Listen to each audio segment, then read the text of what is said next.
Hello viewers, আসসালামু আলাইকুম। যারা শুটকি খেতে খুবই পছন্দ করেন, আজকে তাদের জন্য একটি মজার শুটকির রেসিপি নিয়ে হাজির হয়েছি। আজ আমি আপনাদের সাথে খুবই মজার চাপা শুটকির ভর্তা বা ভুনা রেসিপিটি শেয়ার করব। এই রেসিপিটি অনেকেই অনেক রকমভাবে করে থাকেন, তবে আমি আমার মতো করে একটু ভিন্ন রকমভাবে করার চেষ্টা করেছি। ভিন্ন রকম এই জন্য বললাম যে একই উপকরণ কিন্তু একটু আলাদাভাবে ব্যবহার করার কারণে শুটকি ভুনাটা খেতে কিন্তু আলাদা রকম হয়ে থাকে। তো ভিউয়ার্স, আমি চেষ্টা করেছি আমার মতো করে একদম পারফেক্টলি এই চাপা শুটকির ভর্তা বা ভুনাটা করার জন্য। তো রিকোয়েস্ট থাকবে রেসিপিটি শুরু করার পূর্বে লাইক দিয়ে অবশ্যই পুরো রেসিপিটি কন্টিনিউ করবেন। এখানে বিভিন্ন ধরনের টিপস থাকবে, আমি আশা করি আপনাদের কাছে রেসিপিটি বেশ ভালো লাগবে। আমি এখানে বাঁশ পাতার চাপা শুটকি নিয়েছি 4টা এবং এটাকে খুব সুন্দরভাবে পরিষ্কার করে নিয়েছি। আপনারা যদি চান তবে এখানে পুঁটির শুটকিটাও নিতে পারেন, তবে এই চাপা শুটকির গন্ধটা তীব্র হওয়ার কারণে এটা খেতে বেশ ভালো লাগে। এখন আমি এখানে কয়েকটা পেঁয়াজ খোসা ছাড়িয়ে ভালোভাবে ধুয়ে পরিষ্কার করে নিয়েছি। এখন আমি পেঁয়াজগুলোকে মাঝখান থেকে কেটে 4 ভাগ করে নিব। তারপরে পেঁয়াজগুলোকে পাপড়ি করে নিব। এই কাজটা করা কিন্তু খুবই সহজ ব্যাপার, আপনারা দেখেই বুঝতে পারছেন কিভাবে করছি। তো আমি এভাবে করে সবগুলো পেঁয়াজ পাপড়ি করে নিব। এই রোজার সময় যখন ভাত খেতে একদমই ভালো লাগে না, সেহরি কিংবা ইফতারের পরে, তখন কিন্তু এরকম একটা রেসিপি হলে 1 প্লেট ভাত অনায়াসেই খেয়ে ফেলা যায়। আবার এই রেসিপিটা করে কিন্তু 15 থেকে 20 দিনের মতো নর্মাল ফ্রিজে সংরক্ষণ করা যায়।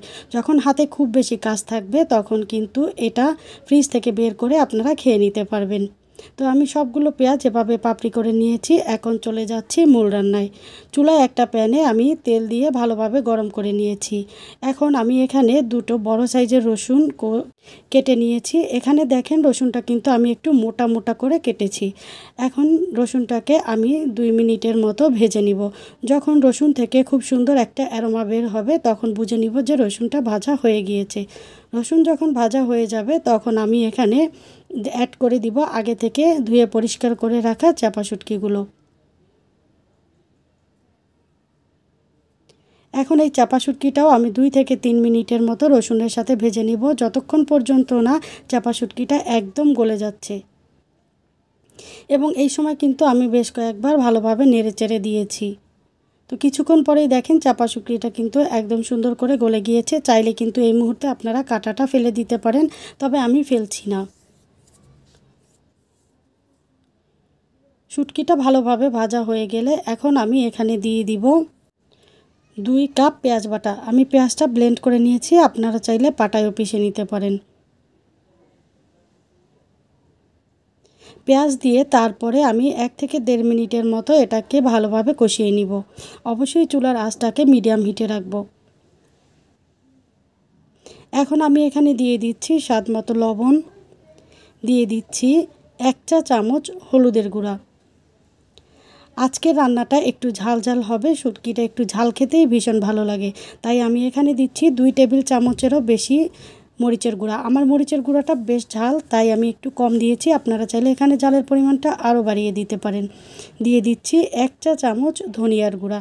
এখন এটাকে আমি 5 থেকে 7 মিনিটের মতো মিডিয়াম আঁচে কষিয়ে নিব। আমি কিন্তু আজকের রান্নাতে কোনো পানি ব্যবহার করব না, পেঁয়াজ বাটাতে যে পানিটা আছে সেটাতেই রান্না হয়ে যাবে। খেয়াল রাখবেন শুটকি ভুনা করার সময় অনেক বেশি পানি ব্যবহার করলে শুটকির আসল স্বাদটা কিন্তু আর একদম থাকে না। আর শুটকি ভুনা করার সময় কিন্তু শুটকিটাকে বারে বারে নেড়েচেড়ে দিতে হয়, না হয় কিন্তু নিচের থেকে পেঁয়াজটা লেগে যাওয়ার সম্ভাবনা থাকবে, আর এটা খেতে কিন্তু পরবর্তীতে আর একটুও ভালো লাগবে না। তো 7 থেকে 8 মিনিট আমি এভাবে অনবরত নেড়েচেড়ে শুটকিটাকে ভুনা করেছি। তারপরে আমি এখানে দিয়ে দিচ্ছি আগে থেকে পাপড়ি করে রাখা পেঁয়াজগুলো। এটা দিয়ে দেওয়ার পরে আমি আবারও 5 থেকে 7 মিনিট এভাবে ভেজে নিব। এই পাপড়ি করা পেঁয়াজ থেকেও কিন্তু কিছুটা পানি বের হবে, আর এতেই কিন্তু পুরো রান্নাটা কমপ্লিট হয়ে যাবে। আর এখন আমি এখানে দিয়ে দিচ্ছি 1 টেবিল চামচ টমেটো সস। এই টমেটো সসটা শুটকির মধ্যে দিলে খেতে কিন্তু বেশ ভালো লাগে, তবে এটা যারা একেবারেই অপছন্দ করেন তারাই অবশ্যই স্কিপ করে যাবেন। তো এখন সবগুলো উপকরণ আমি আবারও সুন্দর করে ভেজে নিব। এই রান্নাটা করতে আমার 20 মিনিটের মতো সময় লেগেছিল। তো দেখেন আমি কিভাবে করছি, একদম এভাবে নেড়ে চেড়ে অনেকটা সময় নিয়ে ভাজা ভাজা করে নিয়েছি। আর আজকের রান্নাতে কিন্তু আমি তেলের পরিমাণটা খুবই কম দিয়েছি। আপনারা চাইলে কিন্তু এখানে তেলটা অনেক বেশি বাড়িয়ে দিতে পারেন, তবে শুটকিতে তেল বেশি হলেই খেতে কিন্তু ভীষণ ভালো লাগে। আমার সমস্যার কারণে আমি তেলটা একটু কম ব্যবহার করেছি। যেহেতু যে রান্নাগুলো আমি করি এগুলো আমাদের বাসায় খাওয়া হয়, তাই আমি আমার মতো করেই রান্না করার চেষ্টা করি। তো দেখেন এখানে কিন্তু শুটকিটা অলমোস্ট ভাজা ভাজা হয়ে গিয়েছে। এখনও একটু পানি আছে, এটাকে আমি আরও 2 থেকে 3 মিনিট এভাবে ভেজে নিব।